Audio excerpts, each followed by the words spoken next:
What happens when a billionaire Korean CEO fakes a total bankruptcy to test if his fiancée loves him for his heart or his bank account, only to find out she's the one who just bought his entire empire? This is the most shocking story of power and betrayal you will ever hear.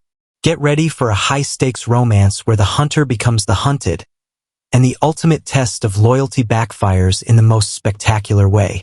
Park Seung-ho was a man who lived at the top of the world. At 30 years old, he commanded a South Korean tech conglomerate that shaped the future. He had the penthouse, the custom dark business suits, and the authority to move markets with a single signature. But in the cold, clinical world of the elite, Seung-ho felt like a man standing on glass. He was haunted by a single, poisonous thought. Did Luna Williams love him, or did she love the empire he built? Luna was everything he ever wanted: graceful, intelligent, and fiercely loyal. Yet, Seung-ho's arrogance wouldn't let him believe it. He decided to play a dangerous game, a Project Empty Pocket. He orchestrated a meticulous, fake financial collapse, stripping away his cars and his title to see if Luna would stand by a man with nothing. He moved her into a cramped apartment, waiting for the moment her beautiful smile would turn into a mask of disappointment. He thought he was the master strategist, the predator testing his prey. But as the weeks passed in that dusty studio, something was happening in the shadows that Seung-ho never saw coming. While he played the role of a fallen titan, Luna was quietly moving pieces on a global chessboard.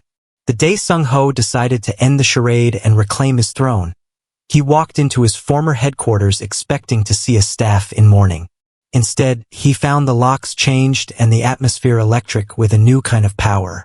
He pushed open the boardroom doors, ready to reveal his genius test, but the ground disappeared beneath him. There, standing opposite him, was Luna. She wasn't the struggling fiancée he had been patronizing for weeks. She was poised in a tailored emerald green suit, her arms crossed with a commanding calm. On the table lay a document stamped "Sold" in bold red letters. Seung-ho stood frozen, his grip on his useless documents tense and uncertain, his eyes wide with the realization that while he was busy testing her heart, Luna Williams was busy buying his life. The hunter had finally become the prey. Park Seung-ho lived in a world where silence was the ultimate luxury, a sterile vacuum meticulously maintained by a small army of staff he never had to look at twice. His 88th floor penthouse in the heart of Seoul was a monument to modern achievement, a fortress of floor-to-ceiling glass and polished obsidian that seemed to float above the clouds. From this altitude, the millions of souls below were reduced to mere data points, a sea of movement that he analyzed, predicted, and profited from. He was the master of the Park Conglomerate, a titan of industry whose pulse was intertwined with the nation's economy. Every morning, he woke to the soft hum of automated systems adjusting the temperature to a precise 22 degrees Celsius, the scent of expensive white tea, and the weight of a life that most people could only dream of. Yet, as he stood before his reflection, adjusting the sapphire cufflinks that cost more than a mid-sized sedan, he felt a familiar, cold shiver beneath his tailored suit. He was the Glass King, a man whose throne was transparent, brilliant, and terrifyingly easy to shatter. To the world, he was invulnerable, but to himself, he was a target. In the high-stakes circles he moved in, every smile was a transaction and every handshake was a hidden clause. He had spent his entire adult life building a wall of wealth to protect himself, only to find that the wall had become a cage of paranoia. Then there was Luna. Luna Williams was the only variable in his life he couldn't solve with a spreadsheet. When she walked into a room, the sterile perfection of his environment seemed to thaw. She possessed a warmth that didn't come from a heating vent and a light that didn't rely on smart home sensors. She was a black woman of incredible poise and intellect, a woman who moved through the stiff, traditional hallways of Seoul's elite with a grace that felt like a quiet rebellion. To Seung-ho, she was the only real thing in a world of fabrications. He loved the way her dark eyes seemed to see through his corporate mask, and the way her presence made his silent penthouse feel, for the first time, like a home. But love, for a man like Seung-ho was a liability. As their engagement progressed and the diamond on her finger caught the morning light, the glass king inside him began to whisper. He found himself dissecting their most intimate moments, looking for a hidden price tag. When she surprised him with a home-cooked meal, he wondered if she was softening him up for a request. When she laughed at his jokes, he searched her eyes for the glint of ambition rather than affection. He was a man who understood the value of everything but the worth of nothing that couldn't be quantified. His paranoia wasn't born from a lack of love for Luna, but from a profound lack of trust in the world that had made him. He saw gold diggers in the headlines and heard the hushed stories of CEOs brought to their knees by the people they shared their beds with. He began to feel that his wealth was a filter that distorted everyone's perception of him, including hers. He became obsessed with the idea that he was being played. Does she love the man who reads to her at night, or the man who owns the building we're in? The voice would hiss. The more he tried to ignore the doubt, the louder it became. He started testing her in small, subtle ways. He would forget his wallet on a date to see if she would pay without hesitation. He would mention a fake business crisis to see if her face showed concern for him or for their lifestyle. Luna passed every test with a sincerity that should have comforted him. But to Seung-ho's fractured mind, it only made her more suspicious. He began to think she was too perfect, that she was playing the long game, a strategist even more disciplined than himself. He would spend hours in his private study, surrounded by the shadows of his own success, watching her through the double-sided glass of his own insecurity. He saw her as a beautiful enigma, a partner who might be a protector or a predator. He was terrified that the day he finally let his guard down would be the day the glass shattered. He realized that as long as he remained the Park CEO, he could never truly know the woman he intended to marry. He needed to remove the crown, strip away the castle, and see who was left standing in the ruins. Only by becoming a man with nothing could he find the woman who truly wanted everything he was, rather than everything he had.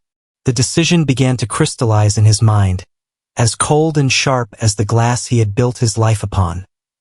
He would lose it all, just to see if he could keep her. The transition was swift, brutal, and orchestrated with the surgical precision that had made Park Seung-ho a legend in the business world. To the outside world, it looked like a catastrophic systemic failure. At 9 a.m., rumors of a massive regulatory investigation began to circulate on private trading floors. By noon, the Park Conglomerate stock was in freefall, shedding billions in market capitalization as leaked documents suggested a level of embezzlement that made the national treasury tremble. Seung-ho sat in the back of a nondescript black sedan, watching the digital tickers on his phone glow red, feeling a dark, twisted sense of accomplishment. He had pressed the button on the nuclear option, and the mushroom cloud was already visible from his penthouse windows. He had spent weeks setting the traps, creating shell companies that appeared to have drained his personal accounts and freezing his assets under the guise of a government mandate. He had even instructed his most loyal security team to stage a repossession of his luxury fleet. As he watched his silver Maybach being towed away from the curb of his office building, he felt a pang of loss, not for the car, but for the clarity of his life. He was stepping into a storm of his own making, and the only person he wanted to find in the wreckage was Luna. When he arrived at the penthouse for what he knew would be the last time, the air was thick with the scent of lilies and the quiet hum of a tragedy in progress. Luna was standing by the window, her back to him, silhouetted against the setting sun. She was holding her tablet, her face illuminated by the harsh white light of the news reports that were currently tearing his name to shreds. Seung-ho paused in the doorway, practicing the slumped posture of a defeated man. He loosened his tie and unbuttoned his collar, forcing a tremor into his hands. "Luna," he whispered, his voice cracking with a practiced hollow tone. She turned slowly, and for a moment, the Glass King felt a genuine stab of fear. Her expression wasn't one of panic or rage. It was a mask of unreadable, deep-seated calm. She walked toward him, her footsteps silent on the marble floor. She didn't ask about the money or the stocks. She reached out and touched his cheek, her hand warm and steady against his cold skin. "I saw the news," she said softly. "They're saying everything is gone, Seung-ho. They're saying the government is seizing the buildings, the accounts, everything." Seung-ho dropped his gaze, unable to meet her eyes. "It's worse than that. The creditors, they've already moved in. We have to leave Luna. Tonight. I've lost it all. The penthouse, the cars, the name. Even my personal accounts have been flagged. We are, for all intents and purposes, homeless." He waited for the recoil. He waited for her to ask about her engagement ring, or to mention her family's reputation, or to simply walk out the door and call her lawyer. Instead, Luna did something that sent a fresh wave of paranoia through his mind. She smiled. It wasn't a happy smile, but one of resolute, quiet strength. "Then we leave," she said, as if they were merely discussing a change in dinner plans. "We don't need this glass cage, Seung-ho. We have each other. If we have to start over from nothing, then that's what we'll do." Within 2 hours, they were standing on a rain-slicked sidewalk in a neighborhood Seung-ho hadn't visited in a decade. He led her to a narrow, 4-story building where the paint was bubbling and the smell of fried oil and exhaust hung heavy in the air. He fumbled with a rusted key, opening the door to a one-room studio apartment. It was a masterpiece of manufactured misery. A single stained mattress on a metal frame, a flickering fluorescent light, and a window that looked out onto a brick wall. "This is all I could manage," Seung-ho said, leaning against the doorframe, watching her reaction with the intensity of a scientist observing a chemical reaction. "It's a far cry from 88 floors up. Are you sure you want to stay? I would understand if you wanted to go back to your family. I can't offer you anything anymore." Luna walked into the center of the small room, her designer heels clicking sharply on the cracked linoleum. She turned to look at him, her eyes bright in the dim light. "You think I fell in love with a penthouse, Seung-ho? You think I'm that shallow?" She walked over to him, taking his hands in hers. "I told you I was with you for better or for worse. This is just the worst part. We'll figure it out. I'll find work. We'll survive." As she began to unpack their single suitcase, Seung-ho felt a suffocating mix of relief and renewed suspicion. She was being too perfect. No one accepted a fall from grace this absolute with such ease unless they had a reason. He watched her move through the small space, transforming the dingy room into a sanctuary with nothing but her presence. And the voice in his head grew louder. "Is she staying because she loves me?" he wondered, "or is she staying because she knows something I don't?" He had stripped himself of his empire to find the truth, but as he sat on the edge of the hard mattress, he realized that in this new world of shadows and thin walls, the truth was harder to see than ever. He had gone nuclear, but the fallout was only just beginning. The studio on 5th was a far cry from the glass-walled sanctuary of the 88th floor. Here, the air didn't move with the silent precision of high-tech filtration. Instead, it hung heavy with the sense of the street below, diesel exhaust, frying oil from the vendor on the corner, and the damp, metallic tang of an aging radiator that clanked like a dying machine. The walls were thin enough to transmit the muffled arguments of neighbors and the rhythmic thumping of music from a passing car. A constant, jarring reminder that the world was no longer something Park Seung-ho looked down upon, but something that pressed against him from all sides. Seung-ho sat on the edge of the sagging mattress, his spine rigid, still wearing his crumpled dress shirt like a suit of armor he refused to shed. He watched Luna through the dim, yellow light of a single overhead bulb. He was a man waiting for a storm to break, his eyes narrowed, analyzing her every movement with the clinical detachment of a predator.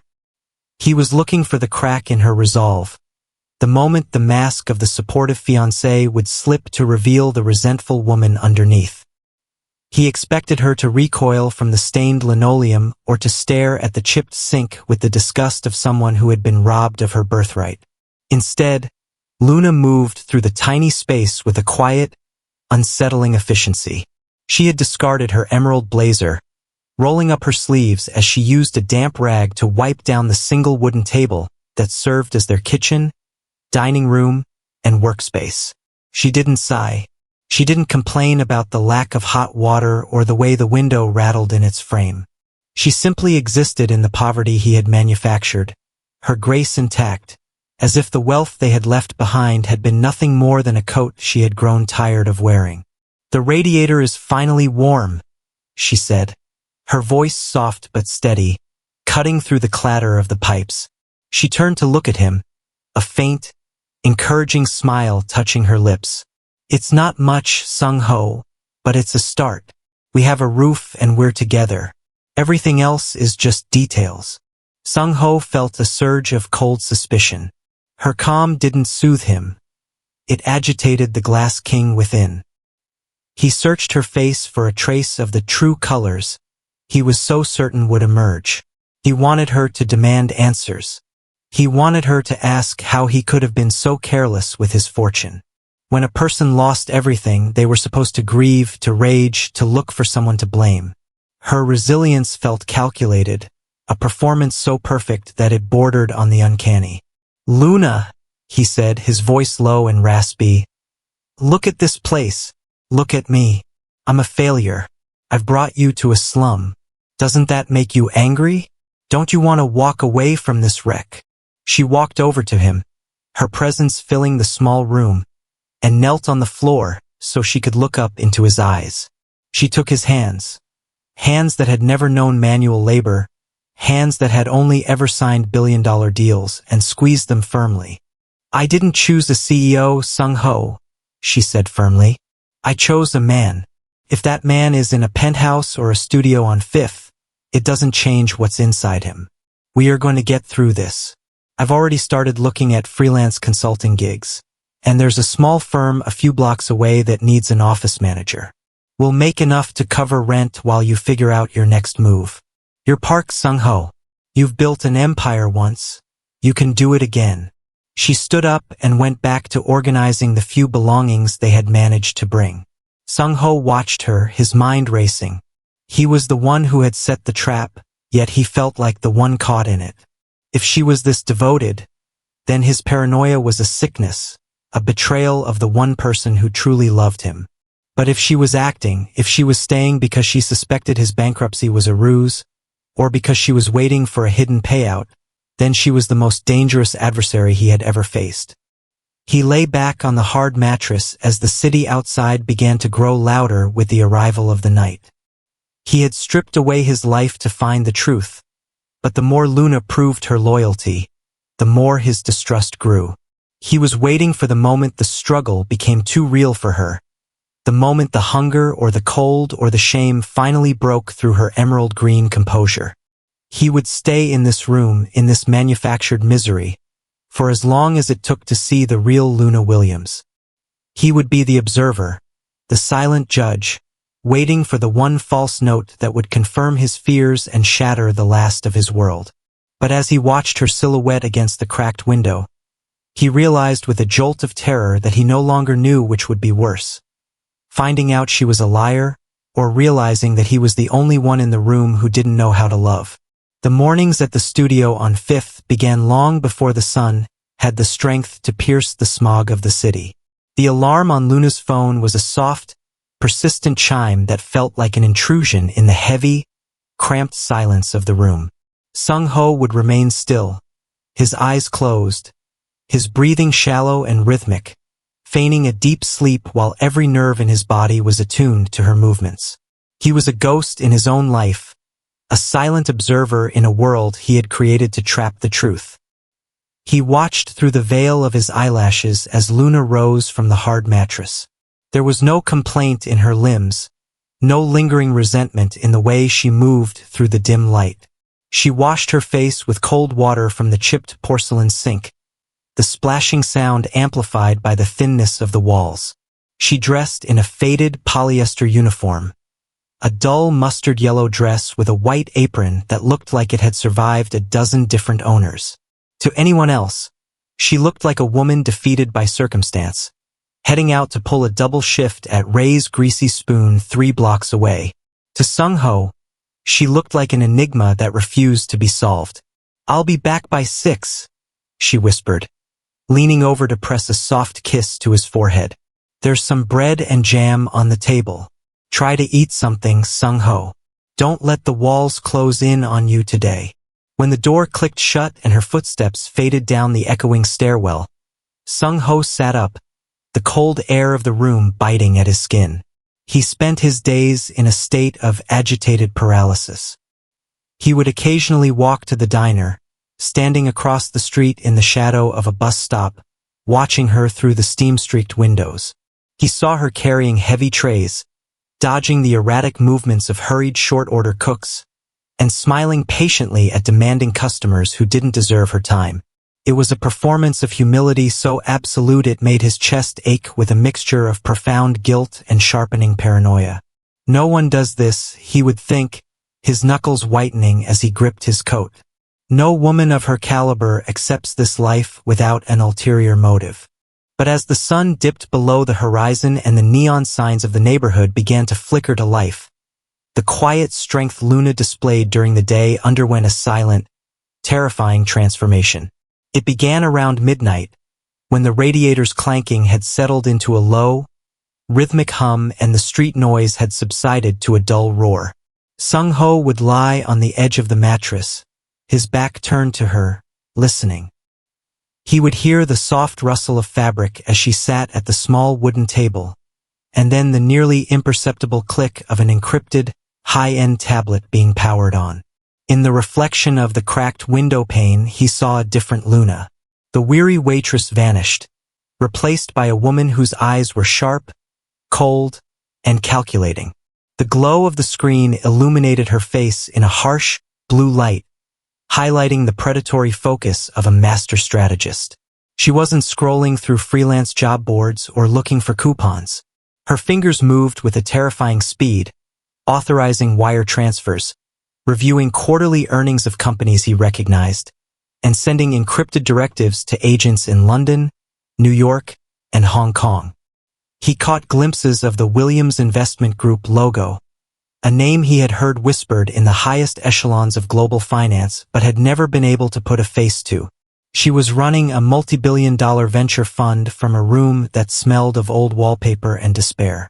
She was navigating hostile takeovers and market fluctuations while he lay 3 feet away, pretending to be a broken man. The irony was a physical weight on his chest. He had faked a bankruptcy to see if she would stay when he was nothing, unaware that she was the one secretly holding the pillars of the financial world together. But his mind, warped by years of corporate warfare, couldn't accept the simplicity of her devotion. He didn't see a woman protecting their future. He saw a competitor who had found his weakness. "Why stay in the dirt with me?" he wondered, his heart hammering against his ribs in the darkness. Is she waiting for the Park Conglomerate to hit absolute zero so she can sweep up the remains? Is this entire marriage a hostile takeover of my soul? One night, he watched her through the reflection as she paused, her eyes narrowing at a specific line of data. She picked up a burner phone and spoke in a voice so low it was barely a vibration in the air. "Proceed with the acquisition of the secondary debt," she murmured in a tone that would have made his own board of directors tremble. "I want the controlling interest finalized by Friday. He doesn't need to know yet. Just make sure the assets are insulated." Seung-ho felt a chill that had nothing to do with the drafty window. She was talking about his company. She was moving in on the very empire he had pretended to lose. The guilt he had felt for lying to her evaporated, replaced by a cold, searing clarity. He wasn't the only one playing a game. He had moved them to the studio on 5th to test her loyalty, but Luna Williams had turned their poverty into a command center. As she finally powered down the device and crept back into bed, her body warm and smelling of cheap diner soap, Seung-ho remained as still as a statue.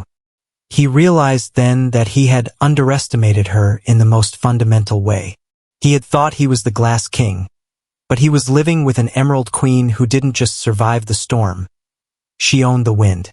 The test was no longer about her heart. It was a battle of two hidden empires, and for the first time in his life, Park Seung-ho was terrified that he had already lost. The fake fire Seung-ho had lit to test his fiancée had grown into a conflagration he could no longer control.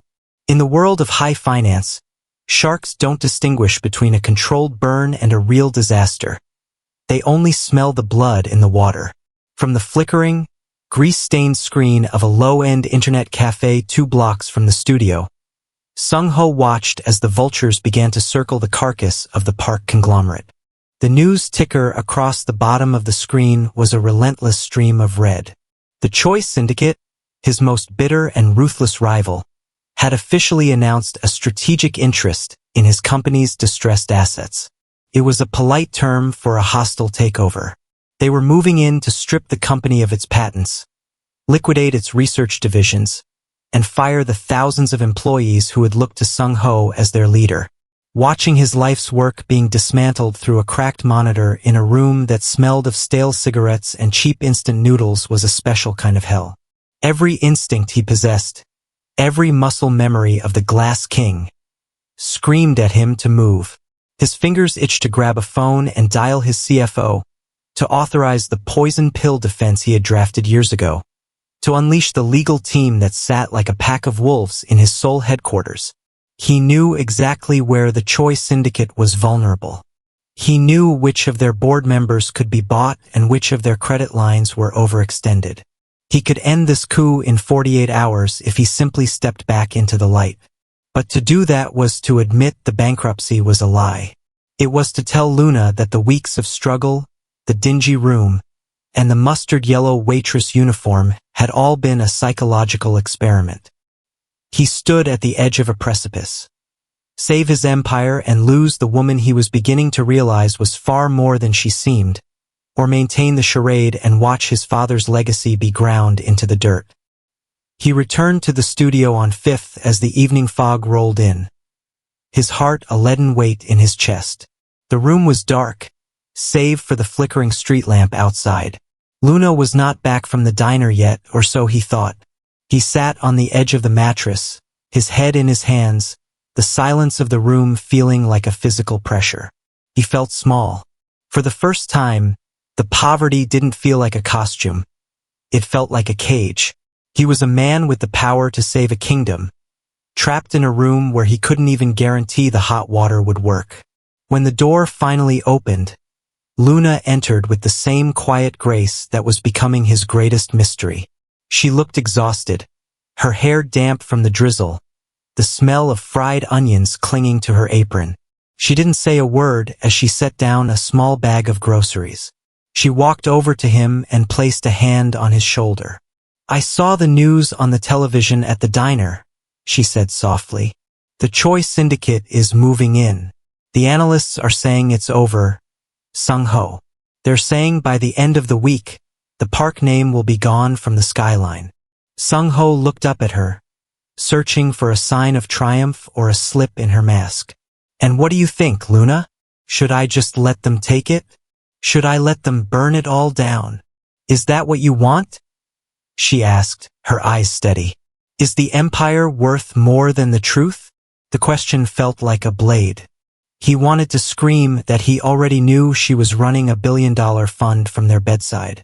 He wanted to demand why she was letting the Choice Syndicate move in if she had the power to stop them. But the rules of the game were absolute. If he spoke, he lost. "I have nothing left to fight them with," he lied, the words tasting like ash. Luna leaned down and kissed his forehead, a gesture so tender it almost broke his resolve. "Rest, Seung-ho. The world looks different in the dark, but the sun always comes up. Sometimes, to save something, you have to let people think it's already lost."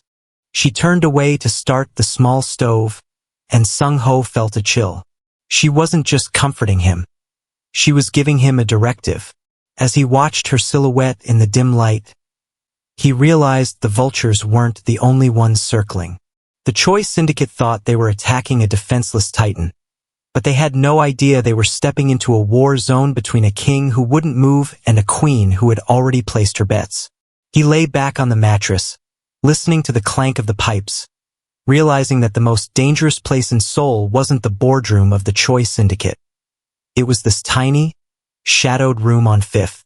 The midnight rain hammered against the single, rattling pane of the studio on Fifth, a relentless cadence that mirrored the frantic beating of Park Seung-ho's heart.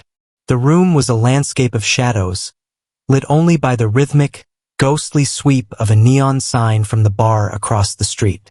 Beside him, Luna slept with a stillness that felt like an accusation. Her breathing was slow and deep, the peaceful slumber of a woman who had spent 12 hours on her feet in a mustard-yellow apron. But Seung-ho remained wide awake, his mind a hive of stinging doubts. He moved with the silent, practiced caution of a man who had spent his life navigating the treacherous waters of boardrooms and hostile takeovers. He sat on the edge of the sagging mattress, the springs groaning softly under his weight. His eyes were drawn to Luna's worn canvas bag slumped against the radiator. It was the bag of a waitress, stained with coffee and smelling of the diner. Yet something about the way it sat there, heavy and pregnant with secrets, demanded his attention. The Glass King was no longer looking for corporate betrayal. He was looking for proof of his own inadequacy. He reached out, his fingers trembling as he unzipped the main compartment. He sifted through the mundane artifacts of her poor life, a crumpled tube of hand cream, a half-empty bottle of water, and a handful of loose change. But then, tucked deep into a hidden velvet lining that felt far too expensive for the canvas exterior, his hand brushed against something cold, sleek, and familiar. He pulled it out, and the air in the small room suddenly felt thin. It was a phone, but not the burner he had seen her use, nor the cracked screen model he had bought her when they moved in. It was a customized, titanium alloy device, a high-level encrypted smartphone that utilized end-to-end encryption protocols typically reserved for government officials and heads of global banks. Seung-ho recognized the model instantly. It was a Sovereign 7, a device that cost more than their current rent for an entire year. As a tech CEO, he knew exactly what this phone represented. Absolute privacy, untraceable communication, and a level of security that even the Choi Syndicate would struggle to bypass. The screen flickered to life as he lifted it, the blue light washing over his face like a cold wave. There were no photos of them on the wallpaper, no messages from her mother or the diner manager.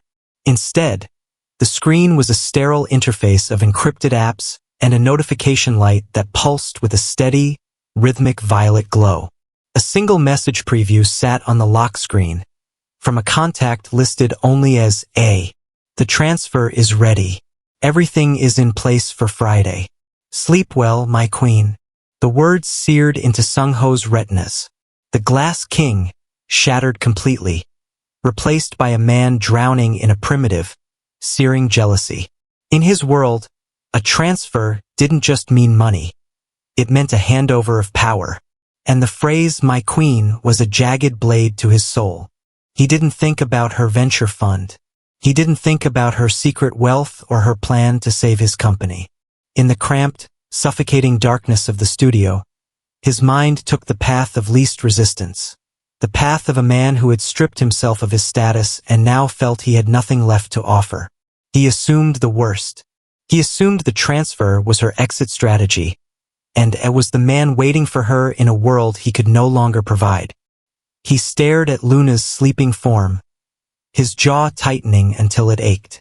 He had faked a bankruptcy to see if she would stay when the money was gone, but he hadn't prepared for the possibility that she was already being taken care of by someone else.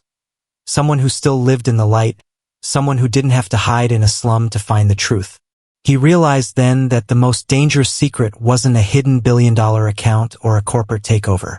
It was the possibility that while he was playing a game of poverty, Luna was playing a game of love with another man. He looked at the emerald green suit hanging on the back of the door, the garment that had once symbolized her commanding power, and now, in his eyes, it looked like a shroud. He slid the phone back into the bag, his movements mechanical and cold. He lay back down beside her, but the heat of her body felt like a forest fire he couldn't put out. He had wanted to find out if she loved him for him, but as he stared at the ceiling, listening to the rain, he realized he didn't even know who he was anymore. If he wasn't the CEO, and he wasn't the man Luna truly wanted, he was just a ghost in a one-room apartment, watching the woman he loved prepare to leave him for a king who didn't have to fake his own downfall. The test was over, but the results were a poison he had brewed himself. He remained still, a statue of silent fury and broken trust, waiting for the dawn to reveal the final betrayal. Friday was only 2 days away, and Seung-ho realized with a chilling certainty that the transfer would be the end of everything he had ever known. The dawn of Friday arrived with a cold, piercing clarity that offered no comfort to Park Seung-ho. He had not slept. He lay on the edge of the mattress, his body a rigid line of silent agony, watching the dust motes dance in the first gray light of the room. This was the day of the transfer. This was the day he expected the woman he loved to finally walk out the door and into the arms of the mysterious A. Every muscle in his body was coiled, ready for the impact of a betrayal he had spent weeks inviting. Beside him, Luna stirred.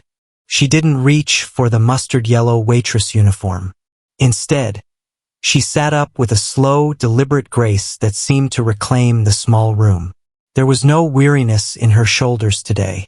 She looked at Seung-ho, her eyes filled with a depth of emotion he was too blinded by jealousy to interpret correctly.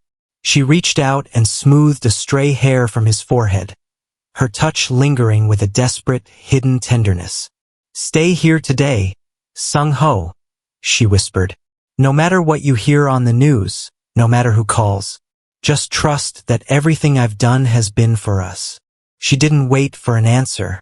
She moved to the small wooden table and opened her bag, pulling out the Sovereign 7 device. The blue light of the screen illuminated the cracked walls, turning the dingy studio into a high-stakes command center. Seung-ho watched from the shadows, his breath hitching. He saw her fingers fly across the screen, navigating through layers of biometric security that would have baffled the world's best hackers. On the other side of the city, in the gleaming towers of the business district, the Choi Syndicate was preparing for the kill. They had spent the night finalizing their bid to dismantle the Park Conglomerate, convinced that the Glass King was truly broken and the assets were ripe for the taking. They were minutes away from signing the papers that would erase Seung-ho's family name from history. They saw themselves as the predators, unaware that a more disciplined hunter was already in their midst. Luna's phone vibrated. A video feed flickered to life, showing a sterile boardroom where a group of men in dark suits sat around a digital ledger. These were the debt holders of the Park Empire, the men who held Seung-ho's life in their hands. They looked impatient, ready to sign over the controlling interest to the Choi Syndicate. "The secondary debt has been consolidated," a voice murmured from the phone, the voice of A, her lead strategist. "The Choi Syndicate has placed their final bid. If you're going to move, it has to be now. The digital contract is live." Seung-ho felt a wave of nausea. This was it. The transfer. He expected her to authorize a payout for herself, to secure her own future before the ship sank completely. He watched as a document appeared on her screen, a master purchase agreement. It wasn't an exit strategy. It was a hostile counter-takeover. Luna didn't hesitate. With a single, fluid motion of her thumb, she applied her digital signature, an encrypted biometric seal that carried the full weight of the Williams Investment Group. In that 1 second, the final signature redirected the entire flow of the Park Conglomerate's debt. She didn't just save the company. She bought it. She had intercepted the Choi Syndicate's move at the 11th hour, outbidding them with a cash injection so massive it sent shockwaves through the global banking servers. Seung-ho watched the sold notification flash on her screen in bold, triumphant green. His mind reeled. She hadn't betrayed him. She had just performed a miracle. She had used her secret empire to shield his wreckage from the vultures.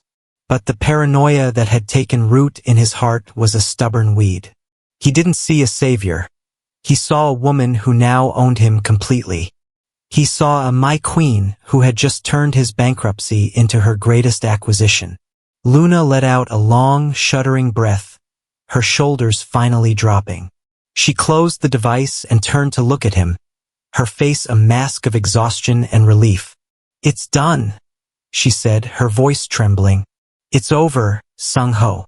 The Choi Syndicate is out. The company is safe." "Safe," Seung-ho rasped, finally sitting up, his voice dripping with the bitterness of a man who felt he had been outplayed in his own game. "You didn't save it, Luna. You bought it. You've been playing me from the start, haven't you? This wasn't about love. This was a merger." Luna froze, the relief in her eyes vanishing, replaced by a searing, wounded shock. She looked at the man she had just spent $150 million to protect, and for the first time, she saw the Glass King for what he truly was. A man who would rather be right in his suspicion than happy in his reality. "You think I did this for a company?" she whispered, her voice cracking. "You think I've been living in this room, working at a diner, and risking my entire legacy because I wanted your patents?" She stood up, the emerald green suit she had kept hidden now looking like armor. She didn't explain. She didn't beg for his understanding. She grabbed her bag and walked toward the door. "I'm going to the office, Seung-ho. I'm going to sign the final transition papers. If you want to know the truth, meet me in the boardroom at noon. But don't come as a CEO, and don't come as a victim. Come as the man I thought you were." The door slammed shut, the sound echoing like a gunshot in the small room. Seung-ho sat alone on the sagging mattress. The sold stamp still burned into his mind. The final signature had been placed. The company had been saved. But as he looked at the empty room, he realized that in his quest to test her loyalty, he had finally managed to destroy the only thing that actually mattered. The board was set for the final confrontation, but for the first time in his life, Park Seung-ho had no idea if he even wanted to win. The journey from the studio on 5th to the glass and steel heart of Seoul's business district felt like a crossing between two different lives. Park Seung-ho stood in the crowded subway car, his hand gripping the metal pole with a white-knuckled intensity. He was still wearing the same crumpled suit he had worn for weeks, the fabric now carrying the faint, persistent scent of the diner's grease and the studio's dampness. To the commuters pressing against him, he was just another salaryman defeated by the city. But inside, the Glass King was rebuilding his throne.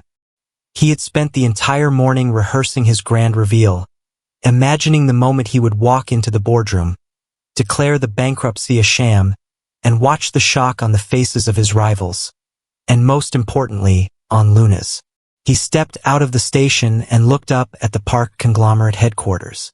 The building was a monolith of black glass, a monument to the power he had spent his life accumulating. He felt a surge of adrenaline as he approached the revolving doors, his stride lengthening, his posture straightening for the first time in a month. He was ready to end the charade. He was ready to tell Luna that the test was over, that she had passed, and that their life of luxury was waiting for them on the 88th floor. But as he reached the main lobby, the familiar rhythm of his empire felt subtly, terrifyingly off. The security guards were not the men he had handpicked. They were strangers in unfamiliar uniforms, their expressions cold and professional. When he tried to swipe his executive badge at the turnstiles, the light flashed a sharp, rejection red. The buzzer was a high-pitched insult in the quiet lobby. "There must be a mistake," Seung-ho rasped, his voice sounding thin even to his own ears. "I am Park Seung-ho. This is my building." The guard didn't even look at him. "The building is under new management as of this morning, sir. If you don't have an appointment, you need to leave the premises." Seung-ho felt a cold sweat break across his neck. He didn't wait for permission. He moved with the desperate speed of a man who realized his house was on fire, pushing past the security barriers and darting toward the executive elevators. He ignored the shouts behind him, his heart hammering against his ribs like a trapped bird. He needed to get to the boardroom. He needed to see the faces of the Choi Syndicate and tell them they had failed. The elevator doors opened on the 88th floor with a silent, mocking chime. The hallway was empty, the air smelling of expensive floor wax and filtered oxygen. He reached the double mahogany doors of the main boardroom and shoved them open with both hands. His mouth opened to deliver the speech that was supposed to reclaim his world. The words died in his throat. The room was not filled with the vultures of the Choi Syndicate. There were no lawyers, no liquidators, no rivals gloating over his remains. The long obsidian table was empty, save for a single stack of papers resting at the head of the table.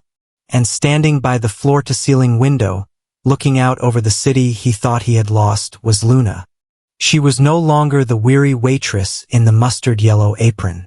She stood tall, her silhouette commanding the light of the afternoon sun. She was dressed in a tailored emerald-green suit that seemed to radiate power, her hair perfectly styled, her stance relaxed but untouchable. She turned slowly as the door slammed against the wall, her expression one of calm, unwavering authority. Seung-ho's gaze dropped to the table. At the top of the stack of papers, in bold, unapologetic red ink, was a stamp that felt like a physical blow to his chest. Sold. His hands began to shake as he walked toward the table, his fingers brushing the cool surface of the mahogany. He picked up the top document. It wasn't an acquisition by the Choi Syndicate. It was a total buyout by the Williams Investment Group. The secondary debt, the controlling shares, the very land the building stood on, it all belonged to her. "What is this?" he whispered, his eyes wide, his mouth slightly open in a state of pure, unadulterated shock. He looked at the document, then back at the woman he had spent weeks testing. "Luna, how? You were at the diner. You were paying the rent." Luna didn't move. Her arms were crossed, a small, knowing smile curving her lips. It wasn't a smile of cruelty. It was the smile of a strategist who had executed a perfect endgame. "The diner was a role, Seung-ho," she said, her voice rich and steady, a world away from the soft whispers of the studio. "Just like the bankruptcy was a role for you. Did you really think you were the only one who could play a long game?" Seung-ho leaned forward against the table, his posture unsteady, the ground literally disappearing beneath him. He looked like a man who believed he was in total control, only to realize he had been outplayed at the highest level. The Glass King had finally met the Emerald Queen. "You bought it?" he gasped, the weight of the sold stamp crushing the last of his assumed authority. "You didn't just stay with me. You bought my entire life." "I saved your life," Luna corrected him softly, walking toward him with the grace of a woman who owned every square inch of the room.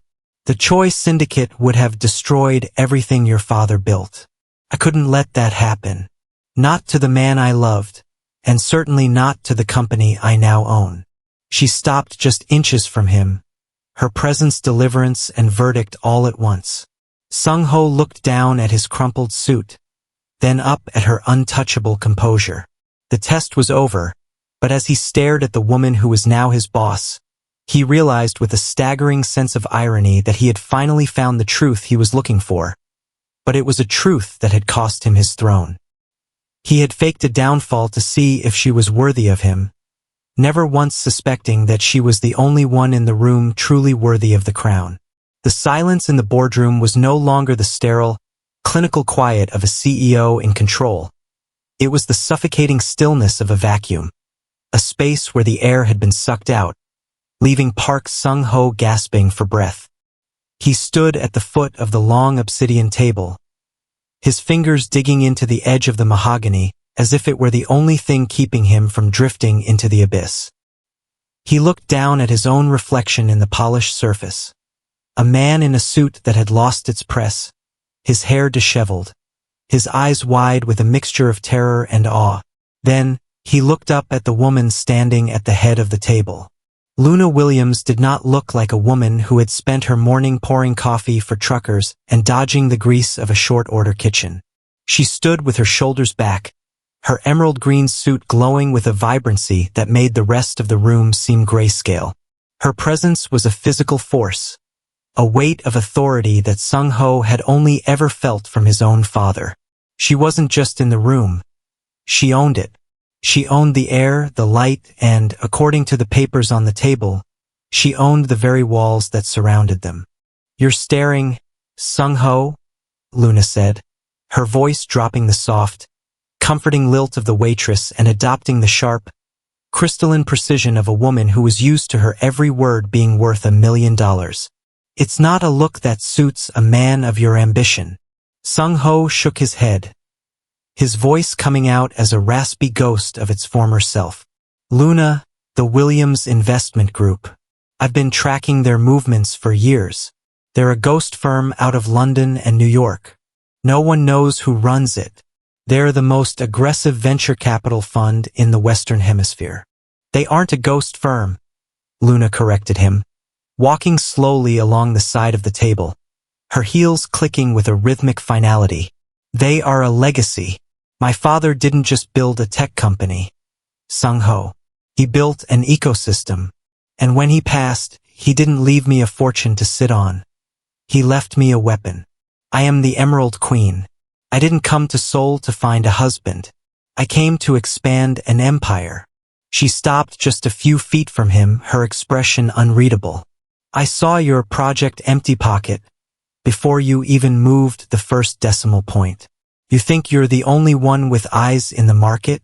When the Park Conglomerate's internal debt began to shift into shell companies, my analysts flagged it within minutes. "I knew you were faking, Seung-ho. I knew the bankruptcy was a lie designed to see if the black woman from the West was here for your heart or your penthouse." The shame hit Seung-ho like a physical blow. He felt the weight of the tiny studio on Fifth, the smell of the instant noodles, and the coldness of the mattress. "If you knew, why did you stay? Why the diner? Why the apron?" "Because I wanted to see if you were worth the investment," Luna said, her voice softening just a fraction, though her eyes remained steel. "I wanted to see if the man I loved was a leader who could endure the dirt, or just a boy who played with toys. But more than that, I stayed because while you were playing a game of poverty, the Choi Syndicate was playing for keeps.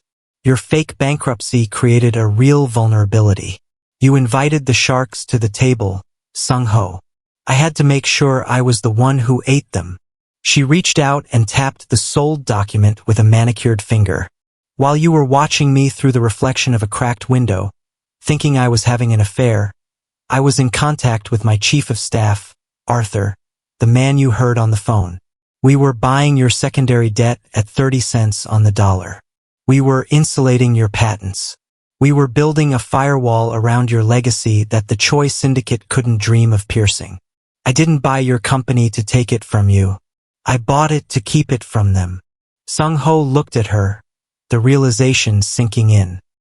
He had spent weeks trying to strip her of her status to see her true colors, never imagining that her true colors were more brilliant than his own. He had treated her like a prize to be tested, while she had treated him like a partner to be protected. The hierarchy he had spent his life defending had been flipped on its head. He was no longer the glass king protecting a fragile kingdom. He was a man standing in the presence of a queen who had saved his life without him even knowing it was in danger. "You're the new chairperson," Seung-ho whispered, the reality of the situation settling into his bones. "You own the majority stake. You have the final say on everything." Luna walked closer, until she was standing directly in front of him. She didn't look down at him, but she didn't look away. "I am the owner of the Park Williams Conglomerate as of 10 minutes ago. And as my first official act, I have a choice to make. I can treat this as a standard acquisition, strip the dead weight, and move on. Or, I can look for a co-CEO who has finally learned that trust is a higher currency than control." She reached into her bag and pulled out the titanium Sovereign 7 phone, placing it on the table between them. "I'm done with the roles, Seung-ho. No more waitresses. No more faked bankruptcies. No more tests. If we walk out of this boardroom together, we walk out as equals. You lose the glass throne, but you gain a real empire. The question is, are you man enough to work for a woman who is smarter than you? Seung-ho looked at the phone, then at the sold papers, and finally at Luna. The arrogance that had fueled his life for 30 years felt like a heavy, useless coat. He reached out, not for the papers, but for her hand. His grip was still unsteady, but for the first time in his life, it wasn't because of power. It was because of the terrifying, beautiful possibility of the truth. I've spent my life looking for someone I could trust, Seung-ho said, his voice regaining its strength. I just never expected that the only person I could trust would be the one who could destroy me. Luna's smile finally reached her eyes, a genuine warm expression that reminded him of the grocery store aisle in Lagos, but with a sharp, corporate edge. I'm not going to destroy you, Seung-ho. I'm going to make you legendary. But first, we have a press conference to attend. And I think it's time the world met the new board of directors. She turned and headed toward the door, her emerald suit trailing like a banner of victory. Seung-ho followed her, leaving the sold papers behind. He was no longer the king, and the glass had finally shattered, but as he walked beside the Emerald Queen, he realized that for the first time in his life, he wasn't just in control, he was free.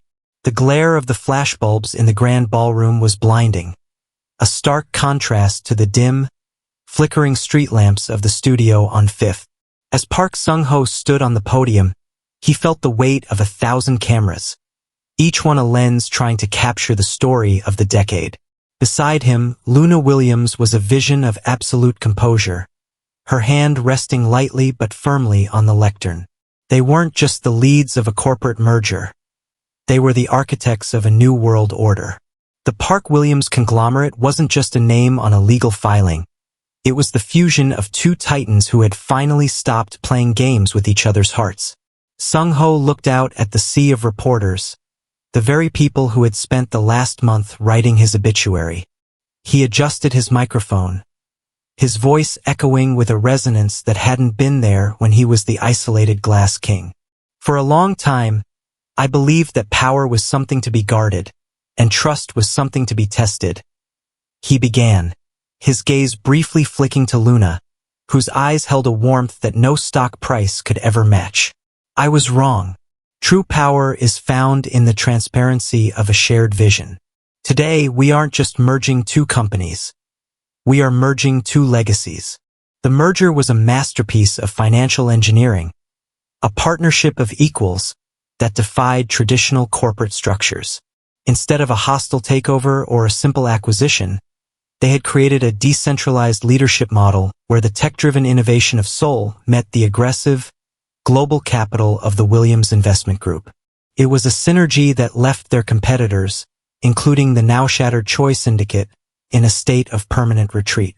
But as the applause roared and the champagne began to flow, the real business took place in the quiet, glass-walled sanctuary of the 88th floor office later that evening. The city below was a tapestry of light, but for the first time, Seung-ho didn't feel the need to look down on it. He was looking at Luna, who was sitting at his mahogany desk, a single, elegant document laid out before her. No more sovereign, 7 hidden phones, Seung-ho said, leaning against the desk, a genuine, relaxed smile on his face. No more shell companies, no more fake waitresses, and definitely no more faked bankruptcies. Luna laughed, the sound rich and genuine, filling the room with a life it had lacked for decades. And no more testing the woman who has seen you eat instant noodles on a stained mattress. If I could love you in that one-room studio, Seung-ho, I can certainly handle you in a boardroom. She slid the document toward him. It wasn't a corporate merger agreement or a shareholder proxy. It was their marriage license. But unlike the standard filings, this one had an attached addendum they had drafted together, the Transparency Covenant. It was a vow of radical honesty, a promise that their personal life would be built on the same integrity as their professional empire. This is the only contract that matters now, Luna said, handing him a gold-nibbed pen. The Emerald Queen and the Glass King are retiring. From now on, it's just us. Seung-ho took the pen, his hand steady and sure. He signed his name beside hers, the ink flowing smoothly across the paper. It was a merger of souls, a partnership that had been forged in the fire of deception and tempered in the cold reality of the streets. He realized then that the loyalty he had been so desperate to find through a lie had been waiting for him the entire time in the truth. As they stood together by the window, watching the moon rise over Seoul, the reflection in the glass was no longer a mask of paranoia. It was a portrait of two people who had stopped looking for weaknesses and started building strengths. The Park Williams era had begun, not as a transaction of power, but as a testament to the fact that when two empires unite under the banner of truth, the world doesn't just watch, it changes. The Glass King had finally stepped down, and the Emerald Queen had found her match, proving that the most profitable investment any person can make is the courage to be seen for exactly who they are.